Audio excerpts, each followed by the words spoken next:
Salut à tous, je suis ravie de vous retrouver aujourd'hui pour un nouvel update lecture. Donc celui-là n'a pas de rapport avec le Pumpkin Autumn Challenge, ce sont des lectures que j'ai faites séparément. Donc on va commencer tout de suite par le nouveau Fabrice Pittet qui s'appelle Mémoire d'Exotère et qui est paru dans une petite maison d'édition appelée Cadaline. C'est une petite maison d'édition suisse. Donc vous le savez ou pas d'ailleurs, Fabrice Pittet est un auteur que je suis et que j'adore. Je lis tout ce qu'il écrit, même toutes ses nouvelles, alors que le format nouvelle n'est pas du tout un format qui me correspond. Mais chez lui, j'avoue que tout fonctionne et ça a encore été le cas ici. Alors souvent Fabrice Pittet écrit de la fantasy, un petit peu à la David Gemmell. Vous voyez les fantasy où vous êtes dans un monde assez médiéval, vous n'avez pas vraiment d'autres créatures, etc. Mais là, il a changé. On part plus dans le fantastique, dans la science-fiction. Vous avez 5 nouvelles dans le recueil et pour moi, leur point commun est que ce sont des nouvelles qui jouent énormément sur l'émotion. Par exemple, dans la première, on va rencontrer Ferdinand et Ernie qui sont deux frères. Deux frères qui savent puiser en fait leur force l'un dans l'autre. L'un va puiser finalement dans la force physique de l'autre et l'autre va puiser dans la force mentale de l'un. Je vous laisse découvrir, je ne veux pas trop vous en dire, mais vous vous doutez bien, une tragédie va les séparer.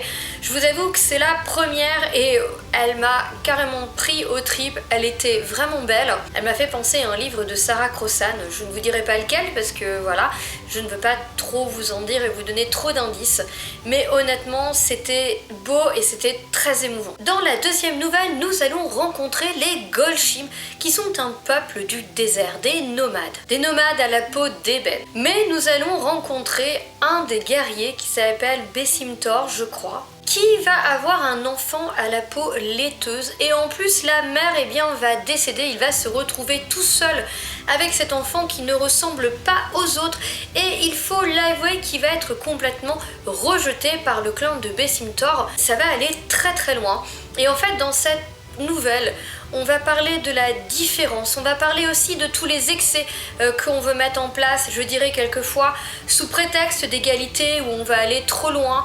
Donc on pourrait même réfléchir à finalement qu'est-ce que l'égalité, où est-ce que ça doit s'arrêter, à quel pas la liberté doit-elle s'arrêter vis-à-vis de l'égalité, etc. Il y a vraiment une belle réflexion là-dessus. Mais de toutes les manières, une fois encore, c'est une nouvelle qui m'a mis les larmes aux yeux. Elle était très très touchante. Donc là, vous êtes dans un monde beaucoup plus fantastique que le premier. La troisième, vous allez partir dans de la science-fiction. Et d'ailleurs, la quatrième et la cinquième aussi, parce que des fois on se trouve dans l'espace, des fois on se trouve sur des planètes que l'on ne connaît pas. On va encore aborder d'autres sujets comme le sujet de la maternité par exemple. Enfin, de toutes les manières, à chaque fois, l'amour filial est très présent, que ce soit un frère, une fille, un fils, une mère, voilà, il y a vraiment, je dirais que l'amour filial est toujours très présent et les personnages de Fabrice Pittet, comme à leur habitude, sont extrêmement bien travaillés et donc ça a donné un recueil de nouvelles qui a été quand même assez bouleversant. Donc si vous êtes quelqu'un qui connaît déjà la plume de Fabrice Pittet, n'hésitez pas à vous pencher sur ce recueil de nouvelles parce que comme d'habitude, il vaut le détour. Par contre, ne soyez pas étonnés si vous en sortez au moins de certaines nouvelles avec les larmes aux yeux. Ensuite, je me suis penchée sur le premier tome de Ivy Wild écrit par Hélène Harper et paru aux éditions MMM Bookmark dans la collection Infinity, si je ne dis pas de bêtises. J'en dis parce qu'en fait c'est la collection Urban Fantasy. Donc veuillez me pardonner. Alors ici nous sommes dans un roman qui m'a fait mourir de rire du début à la fin. Franchement, si vous avez besoin d'un livre qui va vous faire du bien, qui va vous faire rire, qui va vous faire sourire et que vous aimez l'urban fantasy et la magie, franchement plongez-vous dans Ivy Wild. Avec moi ça a marché du tonnerre. Ici nous allons rencontrer Ivy Wild qui est une sorcière, une magicienne qui se définit un peu comme étant fainéante. Alors je ne dirais pas fainéante, moi je dirais plutôt partisane du moindre effort. Cette nana, elle vit tout à fait normalement, elle conduit un taxi, sauf que évidemment si des fois elle prend des gens un petit peu louches, avec sa magie elle a quand même quelques facilités à se débarrasser des inopportuns, si je puis dire. Sauf que évidemment, un événement va venir bouleverser la vie très tranquille, ou pas d'ailleurs, d'Ivy, en la personne de Raphael Winter, un autre sorcier qui travaille pour le Saint-Ordre des Lumières Magiques. Donc je ne veux pas trop vous en dire, mais il va se passer quelque chose et Ivy va être obligée de coopérer avec ce gars qui lui en fait représente vraiment, c'est l'incarnation de l'ordre. Il adore le Saint-Ordre, il adore l'université. En fait, les jeunes sorciers doivent aller dans une université, suivre un cursus afin de développer leur magie, et plus ils se développent, plus ils vont monter en grade, etc. Et Ivy, elle s'est barrée de là il y a bien longtemps, vous aurez là aussi l'explication, et elle n'a pas du tout envie de retourner là-bas. Malheureusement, elle ne va pas avoir du tout le choix.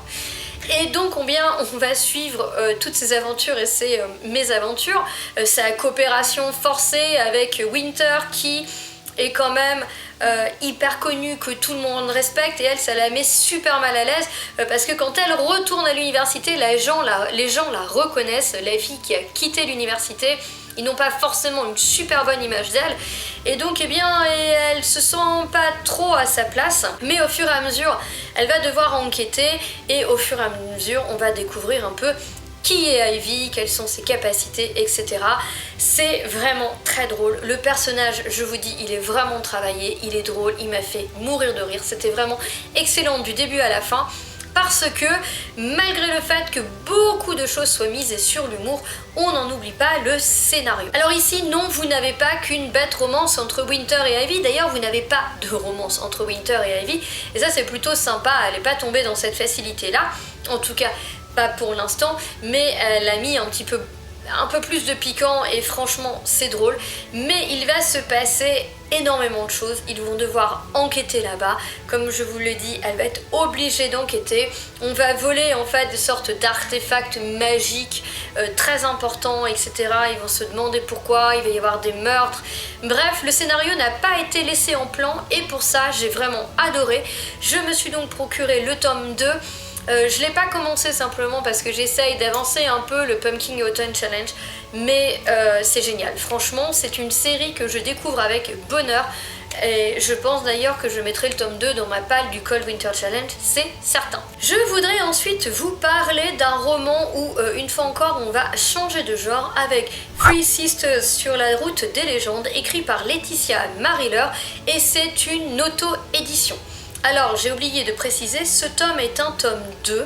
Il y a le tome 1 qui s'appelle, je ne sais plus, bougez pas parce que je l'ai là, qui s'appelle Le Gardien des Loques, et qui n'est pas écrit par la même autrice. Et oui, c'est un petit peu le principe ici, c'est que nous avons une série qui est écrite à 4 mains. Donc ce n'est pas le même roman qui est écrit par les deux, mais chaque tome est écrit par l'une des deux autrices. Il faut savoir que je n'ai pas lu le tome 1. Vous allez me dire pourquoi donc as-tu lu ce tome 2 sans avoir lu le tome 1? J'ai eu l'opportunité de découvrir ce tome 2 un petit peu en avant-première, et que ce tome 2 et ce tome 1 sont comme des tomes compagnons. Je vais vous en expliquer un petit peu plus quand vous saurez exactement de quoi il retourne, ça va être plus facile pour moi. Mais sachez d'ores et déjà que donc vous pouvez lire ce tome 2 sans avoir lu le tome 1. Vous pouvez lire le tome 1 juste après, parce que vous pourriez d'ailleurs ne pas le lire, mais je gage que si vous lisez le tome 2, vous voudrez apprendre ce qui s'est passé pour les autres personnages. Alors Three Sisters, c'est quoi? C'est un livre qui me sort quand même un peu des sentiers battus, puisque, eh bien vous le savez, je suis quand même très habituée à l'imaginaire, mais pas complètement, puisque de l'imaginaire, des légendes, de la magie, des esprits, vous allez en avoir. Ici, vous allez rencontrer 3 nanas qui viennent de différents coins de la France, avec Shannon qui est en Bretagne, avec Victoria qui est dans l'Est, et avec Anna qui est en Corse. Ces 3 nanas n'ont rien qui pourrait en fait les réunir, mis à part un sujet, l'Écosse. En effet, elles sont totalement passionnées par ce pays, et c'est donc sur les réseaux sociaux qu'elles vont se rencontrer, qu'elles vont commencer à parler de ce pays qui les attire tellement. Bref, elles deviennent de super copinotes, et un jour elles vont décider de passer le pas et décider de se rencontrer. Elles vont prendre comme point d'atterrissage à leur rencontre Paris, et une fois qu'elles se sont rencontrées et qu'elles se rendent compte que oui, elles accrochent vraiment, elles vont décider un truc fou, réaliser leur rêve et partir toutes les 3 ensemble pour un voyage en Écosse. Alors il y a plusieurs choses qui font l'âme de ce livre. Je commencerai par la première. La première chose est en effet l'Écosse. Il faut savoir, je ne connais pas du tout l'autrice, mais il faut savoir que Laetitia Mariller est complètement passionnée par l'Écosse. Elle y a été d'ailleurs, et cela se ressent énormément dans l'écriture de son roman.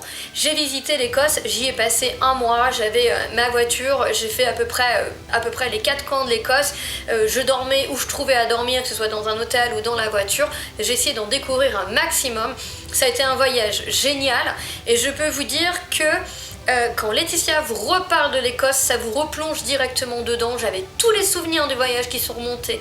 Je revoyais les landes, j'avais les odeurs de l'Écosse, j'avais les lumières, tout est revenu parce qu'elle vous décrit avec une telle passion que si vous êtes capable de finir ce roman en me disant non, j'ai pas envie d'aller en Écosse, franchement, je pense que je ne vous croirai pas. Le deuxième point que j'ai adoré dans ce livre, eh bien, ce sont les personnages.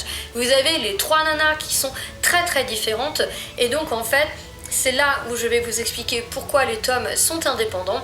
Les 3 nanas vont arriver en Écosse. Laetitia s'occupe de la voix de Shannon et aussi de Anna, tandis que Amélie s'occupe surtout de la voix de Victoria. Il faut savoir que par des événements qu'évidemment je ne vous dirai pas, les filles vont être séparées, Shannon et Anna d'un côté et Victoria de l'autre. Ce qui fait que les filles sont à 3 peut-être pendant 20% du roman, mais après Victoria va vivre ses propres aventures que vous découvrez dans le tome 1. Et donc nous de notre côté dans ce tome 2, on va suivre les aventures de Shannon et accompagnée d'Anna. Donc, vous pouvez tout à fait lire ce tome 2. Vous n'avez aucun élément manquant. Et à la rigueur, c'était trop bien, parce que moi, je ne sais absolument pas ce qu'il est arrivé à Victoria. Je ne sais pas si on le sait à la fin du tome 1, mais moi, je ne sais pas. Donc en fait, je ne suis absolument pas mécontente d'avoir lu dans ce sens-là, parce que ça me laisse plein de suspense pour la lecture du tome 1. Et je pense que ce tome 2 ne spoil aucun élément du tome 1, si vous voyez ce que je veux dire. Donc voilà, les deux tomes en fait peuvent se lire vraiment l'un après l'autre, il n'y a aucun problème, puisque comme je vous dis, on parle de personnages différents. Je reviens à mes moutons, les personnages sont un point extrêmement fort de ce roman, extrêmement travaillé. On voit que Laetitia, les personnages qu'elle écrit, elle les a voulus vrais, elle les a voulus profonds, elle les a voulus crédibles en fait. Ils ont leurs qualités, ils ont leurs défauts, ils sont différents, mais à chaque fois, elle vous fait des personnages à qui vous ne pouvez que vous attacher. Et donc, eh bien, ces nanas, au fur et à mesure de leur voyage, vont rencontrer évidemment de beaux Écossais qui ne vont pas être si anodins que ça, puisque en faisant leur rencontre, elles vont se retrouver complètement catapultées dans un monde de légendes et de créatures auxquelles elles n'auraient jamais pensé. Parce qu'ici, vous allez retrouver des esprits, des fantômes du passé, vous allez retrouver des créatures aquatiques, vous allez retrouver des banshees, bref, vous allez quand même retrouver pas mal de créatures et j'ai adoré cette histoire, j'ai adoré découvrir les mystères qui planent autour de Shannon. Shannon qui va rencontrer Sean, un Écossais dont elle va tomber éperdument amoureuse, et donc en fait ils vont se demander pourquoi ce qui leur arrive, pourquoi ils se rencontrent aussi vite. Bref, il y a pas mal de choses entre eux, pas mal de liens qui vont essayer de découvrir, des liens qui ont rapport avec la magie, il va y avoir des esprits. Je n'ai pas envie de vous dire exactement, mais croyez-moi, ça bouge, on ne s'ennuie pas. Vous le savez, je suis pas une amatrice de romance, donc s'il se passait rien dans le livre, je pense que malgré le caractère fort des personnages, j'aurais lâché, mais ce n'est pas le cas, j'ai été prise de bout en bout. Et voilà, j'ai juste envie de lire le tome 1 pour savoir ce qui est arrivé à Victoria, parce que je peux vous dire que le tome 2 finit sur un cliffhanger de fin, mais un truc de malade. Sauf que d'après ce que j'ai compris, le tome 1 ne me donnera pas la réponse, parce que je pense que le tome 1 s'arrête à peu près au même endroit. Donc il va falloir que je lise le 3 et peut-être même le 4 pour avoir les réponses.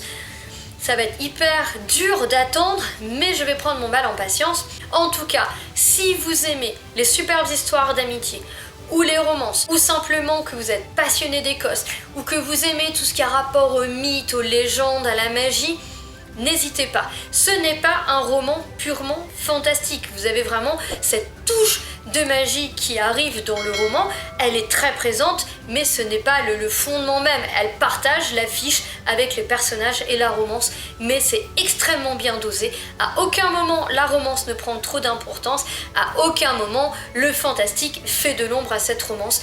Donc honnêtement, pour moi, je dis un grand bravo et je serais franchement ravie de pouvoir découvrir la suite. Alors voilà les amis, j'en ai terminé de mes 3 updates lecture. Ce sont des romans assez différents comme vous avez pu le voir. N'hésitez pas à me dire en commentaire si vous avez lu l'un de ces livres ou si l'un de ces livres vous tente. En attendant, à toutes et à tous, je vous souhaite d'excellentes lectures, une excellente journée et je vous dis à bientôt. Ciao, bye!